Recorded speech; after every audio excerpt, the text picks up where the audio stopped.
जय हिंद बच्चों। कैसे हैं आप सब? आशा करती हूँ सब खूब स्वस्थ होंगे, मस्त होंगे और खूब मन लगा के पढ़ाई कर रहे होंगे। तो आइए बच्चों, आज हम रेखा चित्र से शेष भाग जो आपका गद्य साहित्य क्लास 12 का है, यहाँ पर रेखा चित्र से प्रारंभ करते हैं।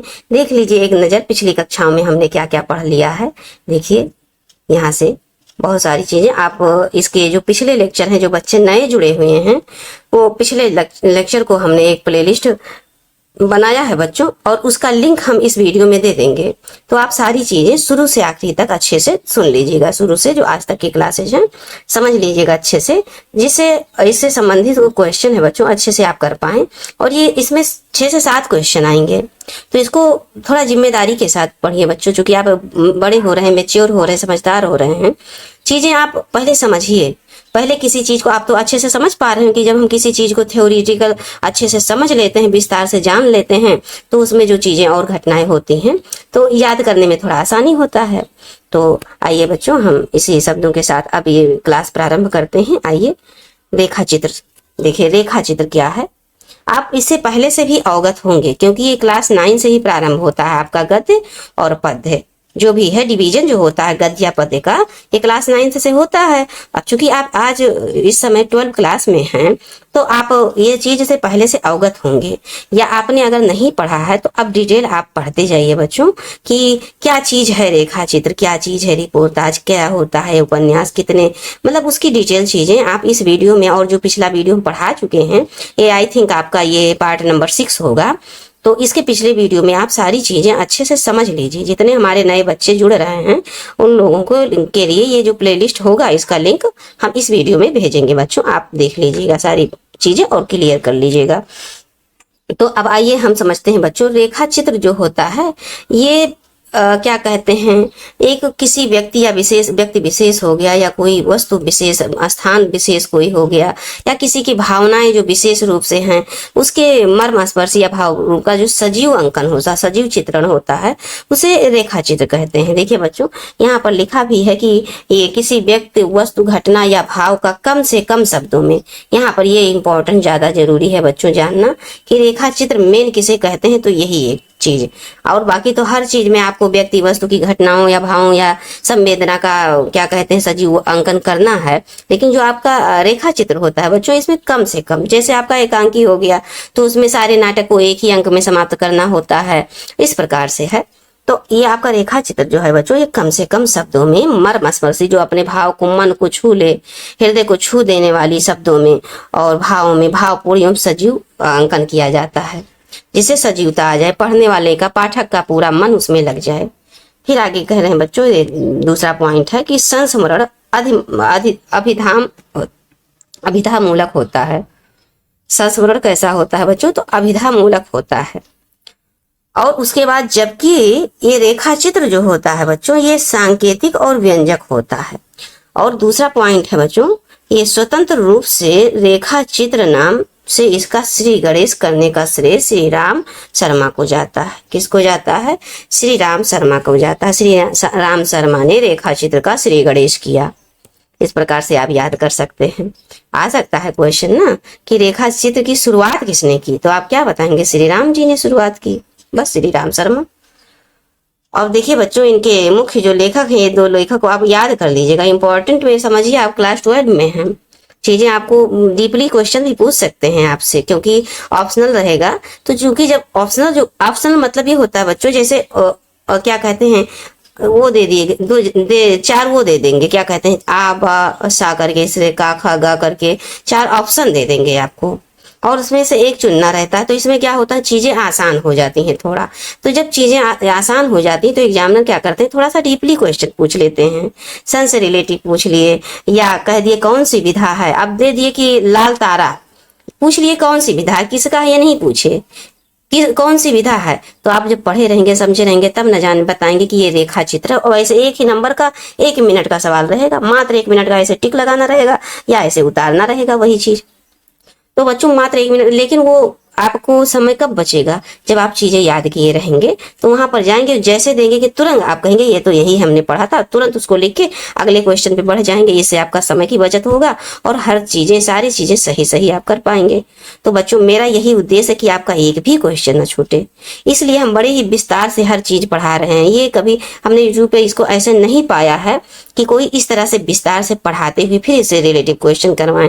हमने देखा कई जगहों पर डायरेक्ट क्वेश्चन के माध्यम से पढ़ाते हैं, तो आप डायरेक्ट क्वेश्चन के माध्यम से क्वेश्चन हल करने में कठिनाई होती। जब आप उसके बारे में डिटेल जाने रहेंगे, तब क्वेश्चन जब सॉल्व करेंगे तो आपके कॉन्सेप्ट और क्लियर होंगे, और जब चीजें दिमाग में क्लियर रहेंगी तो एग्जाम समय में कंफ्यूजन नहीं होगा। तो बच्चों, अब देखिए, ये लाल तारा, माटी की मूर्तें और गेहूं और गुलाब। तो बच्चों, ये वृक्ष जो होते हैं वो किसके, गेहूं और गुलाब के वृक्ष नहीं होते हैं। मान लीजिए पौधे ही रहते हैं छोटे छोटे, पर उसको वृक्ष मान लीजिए। माटी की मूर्तें वृक्ष पे रखी हुई हैं और उस पे लाल तारा चमक रहा है। आपके यहाँ कहाँ, राम वृक्ष बेनीपुरी, बेनीपुरी के यहाँ क्या है, गेहूं और गुलाब के पौधे लगे हैं जिसमें माटी की मूर्तें बनाई हुई हैं और उसके ऊपर लाल तारा चमक रहा है। बस इसको ऐसे ट्रिक में लिख लीजिए, राम वृक्ष बेनीपुरी लिखा और आपने पूरा इतना लिख लिया जितना है। बस उसको ऐसे कॉमा में, ब्रैकेट में बच्चों वहीं के वहीं ही लिखना, दूसरी जगह नहीं, वहीं पर लिख लीजिएगा कि वृक्ष पर गेहूं और गुलाब के वृक्ष पर माटी की मूर्तें बनी है और ऊपर लाल तारा चमक रहा है। बस इसी को जब भी आप इसको ऐसे याद करेंगे, ये ट्रिक भी आप ध्यान में लगाते रहेंगे, बस वो एकदम जीवन भर के लिए आपको याद हो जाएगा। कम से कम जब तक आपका टारगेट ना पूरा हो जाए तब तक तो आपको याद ही रहेगा, भूलेंगे नहीं। देखिए बच्चों, अब आते हैं देवेंद्र सत्यार्थी। इन्होंने लिखा है कि रेखाएं बोल उठी। सत्यार्थी कह रहे हैं, देवेंद्र कह रहे हैं कि रेखाएं जो बोलती हैं वो सत्य बोलती हैं। रेखाएं बोल उठी, सौंदर्य बोध रविंद्रनाथ ठाकुर। इन्होंने इतने रेखा चित्र लिखा है रविन्द्रनाथ ठाकुर के ऊपर और सौंदर्य बोध पर, और रेखाएं बोल उठी।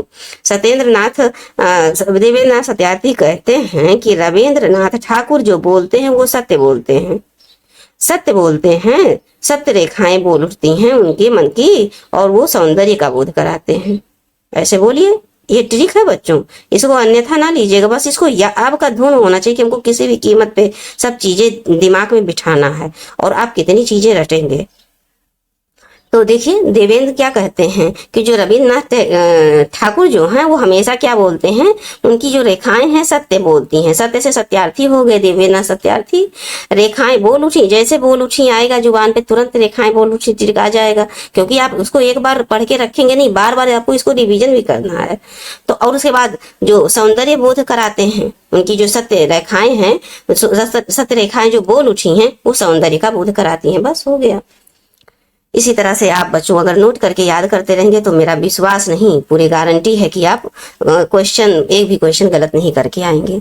आइए बच्चों, अब नेक्स्ट क्लास ये क्या कहते हैं, रिपोर्टाज को समझ लेते हैं। ये क्या है बच्चों, ये घटना का यथा तथ्य साध्य वर्णन होता है। यथा तथ्य साध्य वर्णन क्या चीज है, सबसे पहले तो यही बात समझना है। यथा तथ्य होता है बच्चों कि जैसे के तैसा, जैसा उन्होंने किसी घटनाक्रम को देखा, अनुभव किया, तुरंत उसको उसी के उसी शब्दों में, चाहे वो तीखे हो, चाहे सच्चाई है तो तीखे हो सकते हैं, तीखे हो या सरल हो, जैसे भी हैं वो वैसे के वैसे सामने रखते हैं, उसी को यथातथ्य साध्य वर्णन करते हैं। आगे बच्चों, लेखक, दूसरा पॉइंट है, लेखक का घटना से प्रथम साक्षात्कार आवश्यक है। मतलब लेखक स्वयं, लिखने वाला, रिपोर्टाज को लिखने वाला स्वयं वहां पर साक्षात्कार, मतलब साक्षी हो, वहां की घटना को जिसके बारे में लिख रहा पूरा खुद का स्वयं साक्षी हो, खुद उसने स्वयं ने देखा हो। उसके बाद में बच्चों, थर्ड इसकी विशेषता क्या है कि हिंदी में इस विधा का सूत्रपात सबसे पहले किसने किया, तो बंगाल के भयानक अकाल वर्ष 1943 में रागे राघव द्वारा तूफानों के बीच में से किया। तूफानों के बीच से रागे राघव ने वहां का प्रत्यक्ष मतलब देखा वहां पर, और उसको फिर उन घटनाओं को क्या किया, उन भयानक अकाल की घटनाओं को क्या किया, तूफान के बीच नामक शीर्षक से एक रिपोर्टाज तैयार की। रिपोर्टाज ऐसा डिट्टो जो उन्होंने देखा उतना बता दिया, उतना उतार दिया किताब में। आइए बच्चों, अब ये जो आपके लेखक हैं और रिपोर्टाज कौन कौन लिखे हैं ये भी इम्पोर्टेंट है, याद करना है आपको। लेखक व रिपोर्टाज, ये डॉक्टर शिवदान सिंह चौहान हैं जो लक्ष्मीपुरा नाम से लिखे हैं।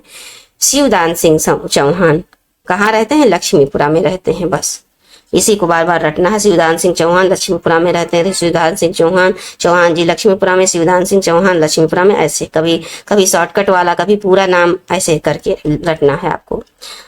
अब चूंकि बच्चों यहाँ पर क्या कहते हैं, डेट भी लिखा हुआ है, साफ साफ आपके पुस्तक में लिखा हुआ है, हमें तो नहीं लगता कि इससे क्वेश्चन बनेगा, लेकिन चूंकि आपके पुस्तक में दिया हुआ है तो कोई संदेह नहीं कि इससे मतलब आपका क्या कहते हैं, इससे बन भी सकता है। मतलब ये पूछ लेगा कि जो शिवदान सिंह द्वारा रचित रिपोर्टाज लक्ष्मीपुरा है, ये किस सन में प्रकाशित हुआ है, किस सन में आया, ऐसे क्वेश्चन पूछ सकता है। लेकिन ये क्वेश्चन बहुत मतलब ना के बराबर हमारे समझ से, क्योंकि ये बहुत डीप क्वेश्चन हो जाते हैं। लेकिन आपकी पुस्तक में दिया है तो इसे नकारा नहीं जा सकता कि ये नहीं ही पूछा जा सकता है, पूछ सकते हैं। तो आप इसको ध्यान में रखते हुए लक्ष्मीपुरा, क्या शिवदान सिंह चौहान कितने वर्ष के थे, 38 वर्षीय थे, वो कहाँ रहते थे, लक्ष्मीपुरा में, ऐसे बस 1938। मतलब आप किसी भी तरह आप अपने हिसाब से अपना भी दिमाग लगा के बच्चों ट्रिक से आप याद कर लीजिए। हम तो प्रत्यक्ष पढ़ रहे हैं, जो समझ में आ रहा है अपने हिसाब से तो आपको बता रहे हैं, लेकिन हो सकता है आप हमसे बेहतर बना के अपने स्तर से याद कर सके। लेकिन ट्रिक को जो ऐड करेंगे किसी ना किसी चीज से रिलेट कर दीजिए, जोड़ दीजिए, ताकि चीजें दिमाग में बनी रहें। फिर आगे बच्चों नेक्स्ट, प्रकाश चंद्र गुप्त, ये स्वराज भवन, अल्मोड़े का बाजार, बंगाल का अकाल, इन्होंने 3 लिखा है रिपोर्टाज। ये गए कौन, प्रकाश चंद्र गुप्त, कहाँ, अल्मोड़े के बाजार में गए, वहां पर स्वराज भवन को देखा और बंगाल का अकाल भी लिख दिया। वहां पर उन्होंने बंगाल के अकाल को भी देखा। कहाँ पर, स्वराज भवन में। स्वराज भवन कहाँ है, अल्मोड़े के बाजार में। किसने देखा, प्रकाश चंद्र गुप्त ने देखा। बस ऐसे आपको याद करना है, ये चीजें आप लिख लीजिए। हो सकता है आप जब दोबारा तिबारा याद करें तो फिर दिमाग से चीजें उतर जाएं, तो ऐसे ब्रैकेट करके लिख लीजिए इन्हीं के सामने। बस थोड़ा सा ट्रिक में आप अपने हिसाब से लिखे रहेंगे तो चीजें दिमाग में फिर दौड़ने लगेंगी। फिर आते हैं बच्चों उपेंद्र नाथ आस्क, पहाड़ों में प्रेममयी संगीत, पहाड़ों में प्रेममयी संगीत, उपेंद्र नाथ आस्क, आस्क मतलब पहाड़ों में प्रेममयी संगीत। राम नारायण उपाध्याय, गरीब और अमीर की बात करते हैं। राम नारायण तो गरीब और अमीर दोनों को समान समझते हैं ना बच्चों। आप जानते हैं कि राम और नारायण जो हैं, राम नारायण जो हैं, श्री राम और नारायण, ये क्या करते हैं, कभी अंतर थोड़ी करते हैं, गरीब और अमीर दोनों समान होते हैं। बस राम नारायण गरीब और अमीर। भदंत आनंद कौशल्यायन, ये देश की मिट्टी बोलती है, कह रहे हैं। भदंत आनंद कौशल्यायन कह रहे हैं कि सच्चाई तो देश की मिट्टी बोलती है, बस ऐसे कह देते हैं। लेकिन या ऐसे कह सकते हैं कि हमारे देश की मिट्टी में बहुत ही आनंद है, देश की मिट्टी में बहुत ही आनंद है, बस ऐसे भी कह सकते हैं। आनंद नाम आएगा तो भदंत आनंद रहेगा, आप लिख सकते हैं। क्योंकि आप बार बार रिवीजन करेंगे तो आनंद आप आया तो तुरंत पूरा नाम आ जाएगा आपके दिमाग में, भदंत आनंद कौशल्यानंद, इस प्रकार से। आगे बच्चों फिर देखिए कन्हैयालाल मिश्र प्रभाकर, समय थोड़ा लग रहा है बच्चों, लेकिन हमें पूरा विश्वास है कि अगर इसको आप विश्वास के साथ लग गए तो चीजें आपका एक भी नंबर नहीं जाएगा एग्जाम में, ये सम्मान के चलिए अपने मन में। ये थोड़ा सा इसको बड़ा कर देते हैं। हाँ देखिए अब नेक्स्ट ये देखिए स्मृतियां, मुस्काए दिल्ली की यात्रा, मुस्काए दिल्ली की यात्रा, ये सब क्या है, स्मृतियां हैं। शिव सागर मिश्र है एक, इन्होंने लिखा है कि वह लड़ेंगे 1000 साल। शिव सागर मिश्र कह रहे हैं कि वह लड़ेंगे 1000 साल। अब आइए बच्चों थोड़ा सा और देखते हैं हम, अभी तो और हमारा रिपोर्टाज ही चल रहा है, देखिए रिमाइंड करा दें। देखिए अब और इम्पोर्टेंट है ये, धर्मवीर भारती युद्ध यात्रा। धर्मवीर क्या है, युद्ध यात्रा करते हैं, धर्मवीर जो है ना, क्योंकि वीर लगा हुआ है यहाँ पर। देखिए वीर कौन, युद्ध कौन करता है, वीर लोग ही करते हैं बस। शमशेर बहादुर सिंह, पलाट की मोर्चा, क्योंकि वो बहादुर है इसलिए पलाट पर मोर्चा खोल सकते हैं, निकाल सकते हैं। श्रीकांत शर्मा, अपोलो का रथ, अपोलो के रथ पे यात्रा कर रहे हैं कौन, श्रीकांत शर्मा ने। फिर उसके बाद में फणीश्वर नाथ रेणु, ऋण जल धन जल, ऋण जल और धन जल, फणीश्वर नाथ रेणु, बार बार निवेदन करना पड़ेगा। लक्ष्मी चंद्र जैन, कागज की कश्तियां, लक्ष्मी चंद्र जैन ने अपने बचपन में कागज की बहुत सारी कश्तियां बनाई थी। जगदीश चंद्र जैन, पैकिंग की डायरी, क्या है इसमें बच्चों, पैकिंग की डायरी, जगदीश चंद्र जैन। फिर मैत्रेय पुष्पा, मैत्रेय पुष्पा बच्चों हो सकता है आपके एग्जाम में देखने को मिल जाए, फाइटर की डायरी। मैत्रेय पुष्पा बहुत ही बहादुर महिला थी, इसलिए उन्होंने फाइटर की डायरी लिखा। अब आइए बच्चों, डायरी से ही याद आता है, अब देखिए डायरी को भी देख लेते हैं हम लोग। थोड़ा समय लग रहा है क्योंकि हम ट्रिक को भी जोड़ने लगते हैं, जिससे कि आपकी चीजें आपके दिमाग में थोड़ा पढ़ें लेकिन वो दिमाग में बन जाए हमेशा के लिए, ये मेरा उद्देश्य है, इसीलिए थोड़ा सा समय लग रहा है बच्चों। डायरी देखिए, अंग्रेजी का यह शब्द लैटिन शब्द के डाय से इंपॉर्टेंट क्वेश्चन बन सकता है कि डायरी किस शब्द से बना हुआ है, या डायस कौन सी शब्द किस भाषा की शब्द है, तो आप बताएंगे कि लैटिन भाषा का शब्द है से निर्मित हुआ अर्थात बना हुआ डायरी, जो संस्कृत के दिवस शब्द से के समानार्थी है अर्थात पर्यायवाची है दिवस के। डायरी का अर्थ हमने समझाया है और क्लास में बच्चों, जो कि हम अपनी खुद की जो डेली की रूटीन होती है, डेली की जो हमारे साथ घटित घटनाएं होती हैं उसको डे वाइज लिखते हुए रखते हैं, तो उसी को डायरी कहते हैं। डायरी लेखन के पर्यायवाची शब्द हैं दैनिकी, रोजाना, मचा, दैनंदिनी आदि, ये सब है। स्पष्ट कथन, आत्मीयता, निकटता आदि सारी विशेषताएं हैं इसकी। और प्रारंभ इसका बच्चों लगभग यही 1930 से प्रारंभ माना जाता है। ये इनकी पहली जो डायरी थी किसकी, नरदेव शास्त्री वेद तीर्थ ने डायरी लिखा था। नरदेव शास्त्री वेद तीर्थ की जेल डायरी, अभी हो सकता है जेल में रहे हों उस समय, तो उस समय डेली की घटनाओं को इन्होंने लिखा था, उसमें जेल डायरी ऐड कर दिया अपने नाम के साथ। आइए बच्चों, अब देखिए लेखक और अन्य डायरियां। घनश्याम दास बेड़ा जो पहले दिया हुआ बच्चों, इसको एकदम रट्टा मार लीजिएगा, बाकी अन्य भी में है जो उनको भी इंपॉर्टेंट समझिए। सुंदर लाल त्रिपाठी दैनंदिनी, डायरी को ही इन्होंने दैनंदिनी कह के लिख दिया। उसके बाद धीरेन्द्र वर्मा मेरी college diary, Shri Ram Verma Sevagram diary, Siyaram सरल गुप्त दैनिकी को लिखा है। आज्ञे ने एक बूंद सहसा उछली, ये डायरी है। हरिवंश राय बच्चन ने लिखा है प्रवास की डायरी। रामधारी सिंह दिनकर ने दिनकर की डायरी अपने नाम से लिखा है। गजानन, अब जहां बच्चों नाम ऐड करके लिखा है ना, वो पूछने का कम संभावना होगा, मतलब हो सकता है लेकिन कम संभावना है। लेकिन जैसे जो आप ये देखिए, मैं प्रवासी, ये सहसा, ये इंपॉर्टेंट है, ये सब लिख लीजिए, याद भी कर लीजिएगा। ये इस तरह से याद करते चलिए। इसी समय साथ में ही 3 से 4 बार रटता मारते चलिए, एकदम रट्टा मारते बिना किसी शर्म के। कोई भी अगल बगल बैठा हो, कुछ भी आप बोल बोल के पढ़ें। हम एक बार आपको पढ़ा रहे, आप उसी शब्द को 3-4 बार मेरे ही साथ फटाफट रट लीजिए। उसके बाद फिर बार बार रिवाइजन करिए, फिर उसके बाद एक बार देखने के बाद वीडियो रुक रुक के लिख लीजिए, फिर उसको कॉपी से रिवाइज कीजिए। हरिवंश राय बच्चन प्रवास की डायरी, रामधारी सिंह दिनकर की डायरी, राजा गजानन माधव मुक्ति बोध, यहाँ गजानन रहेगा बच्चों, राजानंद नहीं रहेगा, देखिए यहाँ पर गा रहेगा, गा। गजानन माधव मुक्ति बोध एक साहित्यिक की डायरी, रघुवीर सहाय दिल्ली मेरा प्रदेश, और रविंद्र कालिया स्मृतियों की जन्मपत्री। इस प्रकार से है बच्चों। जय प्रकाश नारायण ने मेरी जेल डायरी लिखा है। आप तो जय प्रकाश नारायण को जानते हैं, स्वतंत्रता संग्राम में इन्होंने काफी योगदान दिया है। कमलेश्वर देशांतर के बारे में लिखते हैं। और डॉक्टर नामवर सिंह ये मलयज की डायरी लिखते हैं। इस प्रकार से बच्चों आज हमारी डायरी की विधा समाप्त होती है। अब हम मिलते हैं नेक्स्ट क्लास में भेंट वार्ता के साथ। तो अब यहीं पर वीडियो हम समाप्त करते हैं बच्चों। हमें पूरा विश्वास है चीजें आपको समझ में आ रही हैं और आप हमको पूरी तरह समझ पा रहे हैं। आप चूंकि मेच्योर हो गए हैं, आपको गहराई से जिम्मेदारी के साथ आप पढ़ना ही होगा, क्योंकि बच्चों सफलता का मूल मंत्र है अध्ययन, परिश्रम, लगन के साथ, सिस्टम्स के साथ एक अच्छी रणनीति बना के अपने दिनचर्या को देखते हुए, जिस तरह से आप पूरे दिन में 24 घंटे में जितना समय निकाल पा रहे हैं, अपने आप को 6 से 7 घंटा सोने से ज्यादा मत दीजिए। सोने के जो समय है उसको घटा दीजिए, क्योंकि अब आपका एग्जाम समझ लीजिए कि कल ही है। इस विचारधारा के साथ आप पढ़ना प्रारंभ कीजिए कि आपका एग्जाम अगले हफ्ते ही होने वाला है। और इस प्रकार से पूरा अपने मन पे मतलब प्रेशर बना के कि हमको ये पढ़ना है, याद ही करना है, और सारे विषय को साथ में लेके चलिए। रोजाना सारे विषय को कम से कम 1-1 घंटा दो, जो जैसा कठिन आसान विषय हो उसके अपने हिसाब से उसको दीजिए। कितना देर तक हमको यूट्यूब से पढ़ना, कितना देर तक नोट्स बनाना, कितना देर तक कॉपी से जो पिछला लिख चुके हैं उसका रिवीजन करना, सारी चीजों को एक रणनीति बना लीजिए। कोई ऐसा टाइम मिला बच्चों तो हम एक सिस्टम से अपने अकॉर्डिंग एक आप लोगों के लिए एग्जाम की तैयारी के लिए एक रणनीति बना के देंगे।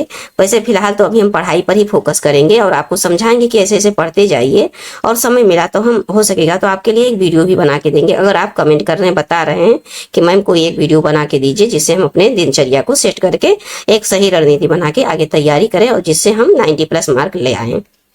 तो आइए बच्चों, इन शब्दों के साथ हम अपनी इस क्लास को समाप्त करते हैं। कोई भी बात हो तो कमेंट करें, और ये जो बच्चों हमारा जो चैनल है लक्ष्य हिंदी क्लासेज, इसको सब्सक्राइब कर लें, और ये वीडियो आपको समझ में आ रहा हो तो लाइक भी कर दें और दोस्तों में भी शेयर कर दें, जिससे और लोगों का भी भला हो जाए। तो इन वाक्यों के साथ हम वीडियो को समाप्त कर रहे हैं बच्चों। जय हिंद।